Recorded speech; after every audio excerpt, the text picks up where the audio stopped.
ആലപ്പുഴ രക്ഷാപ്രവർത്തന കേസിൽ SITയെ തുടർച്ചയായ മൂന്നാം തവണയും കുടഞ്ഞു കോടതി. പ്രതികളായ ഗൺമാൻമാർക്കെതിരായ പുതിയ റിപ്പോർട്ടിലെ വിശദാംശങ്ങൾ കോടതിക്ക് നൽകുന്നതിന് മുൻപ് എങ്ങനെ മാധ്യമങ്ങളിൽ വന്നെന്ന് കോടതി ചോദിച്ചു. പ്രതികൾക്കെതിരെ തുടക്കത്തിൽ ജാമ്യം കിട്ടുന്ന വകുപ്പുകളായിരുന്നു ചേർത്തത്. പൊടുന്നനെ ജാമ്യം കിട്ടാത്ത വകുപ്പുകൾ എങ്ങനെ വന്നുവെന്ന് കോടതി ചോദിച്ചു. ഇതിനിടെ ആലപ്പുഴ ADGP MR അജിത് കുമാറിനെ വെട്ടിലാക്കി കൂടുതൽ തെളിവുകൾ SITക്ക് കിട്ടി. അന്വേഷണ റിപ്പോർട്ട് തിരുത്തിയത് അജിത് കുമാർ പറഞ്ഞത് പ്രകാരമാണെന്ന് ഗ്രേഡ് SIമാർ പ്രത്യേക അന്വേഷണ സംഘത്തിന് മൊഴി നൽകി.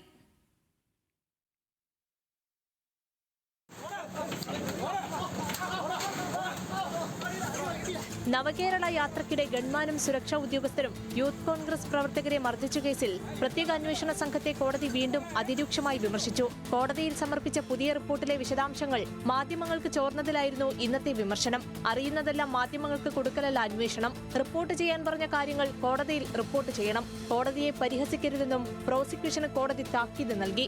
SITക്ക് വ്യക്തി താൽപര്യങ്ങളുണ്ടോ എന്ന് സംശയമുണ്ട്. പ്രതികൾ കീഴടങ്ങാൻ തയ്യാറായിരുന്നു. പ്രതികൾ ജാമ്യാപേക്ഷ കൊടുത്ത സമയത്ത് ജാമ്യം കിട്ടുന്ന വകുപ്പുകളായിരുന്നു ചുമത്തിയിരുന്നത്. എന്നാൽ ചുരുങ്ങിയ സമയത്തിനുള്ളിൽ ജാമ്യമില്ല വകുപ്പുകൾ ചേർത്തത് എന്തിനെന്ന് കോടതി ചോദിച്ചു. ജാമ്യം കിട്ടിയാൽ ജാമ്യം റദ്ദാക്കാനുള്ള അപേക്ഷ നൽകി അത് ചെയ്യണം. അതാണ് നടപടിക്രമം. അതിനില്ലെങ്കിൽ പിന്നെ കോടതി എന്തിനാണ് ഇവിടെ ഇരിക്കുന്നതെന്നും കോടതി കടുപ്പിച്ചു.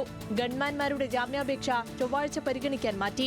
അതേസമയം രക്ഷാപ്രവർത്തന കേസിൽ ADGP MR അജിത് കുമാർ നേരിട്ടിടപെട്ടതിന് തെളിവുകൾ SITക്ക് ലഭിച്ചു. അജിത് കുമാർ വിളിച്ച് കേസ് ഡയറി തിരുത്താൻ ആവശ്യപ്പെട്ടെന്ന് ഗ്രേഡ് SIമാർ SITക്ക് മൊഴി നൽകി. 2024 ഓഗസ്റ്റ് 5-ന് ADGP തിരുത്തേണ്ട കാര്യങ്ങൾ എഴുതി നൽകി. പിന്നീട് ഓഫീസിലെത്തി തിരുത്തിയ റിപ്പോർട്ട് പരിശോധിച്ച് അംഗീകരിച്ചെന്നുമാണ് മൊഴി. Alappuzha south station inspector S Arun തയ്യാറാക്കിയ ആദ്യ കേസ് ഡയറിയിൽ മർദ്ദനത്തിന്റെ കൃത്യമായ വിവരങ്ങൾ രേഖപ്പെടുത്തിയിരുന്നു. CCTV ദൃശ്യങ്ങളും മർദ്ദിക്കാൻ ഉപയോഗിച്ച ആയുധങ്ങളും കണ്ടെത്തണമെന്നും കൂടുതൽ സാക്ഷികളുടെ മൊഴിയെടുക്കണമെന്നും ആദ്യ ഡയറിയിൽ നിർദ്ദേശിച്ചിരുന്നു. എന്നാൽ കേസ് ഡയറി പെൻഡ്രൈവിലാക്കി ADGPയുടെ ഓഫീസിൽ എത്തിച്ച ശേഷമാണ് പ്രതികളെ കുറ്റവിമുക്തരാക്കി തിരുത്തിയതെന്നാണ് പ്രത്യേക അന്വേഷണ സംഘത്തിന്റെ കണ്ടെത്തൽ. ഗ്രേഡ് SIമാരുടെ മൊഴി കൂടി എതിരായതോടെ ADGP MR അജിത് കുമാറിനെതിരെയുള്ള അച്ചടക്ക നടപടിയും വൈകാതെ ഉണ്ടായേക്കും.